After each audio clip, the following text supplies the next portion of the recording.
cold as we head on through. It's about 7 degrees Celsius, which is 2 or 3 degrees higher than a fridge, so of course put on your jacket if you brought one as we head through.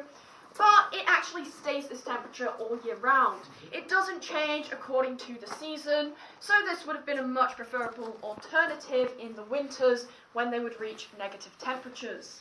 A bit later on to this, in the year 79 AD, the Roman invasion of Britain had first reached the high peak, and this cave began being used as a worshipping grounds for a Roman goddess known as Artemisia, which I'll tell you a bit more about once we're through to the Roman chamber.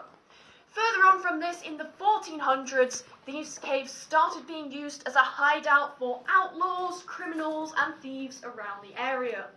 One of these outlaws was known as Mr. John Poole, who the caves are named after, and he was known for being a bit of a character.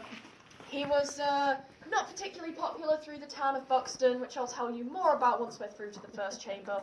But the reason this made such a good The reason this made such a good hideout for these outlaws was because it was very well hidden beneath a large mud slope which extended way down from the top of this entrance all the way down that path behind you.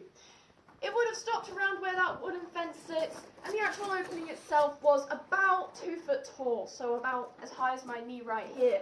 And if you didn't know about the caves at the time, it would be very unlikely that you found it.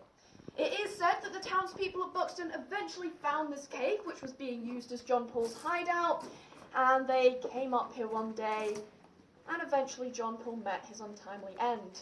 But I'll tell you more about this once we're through to the first chamber.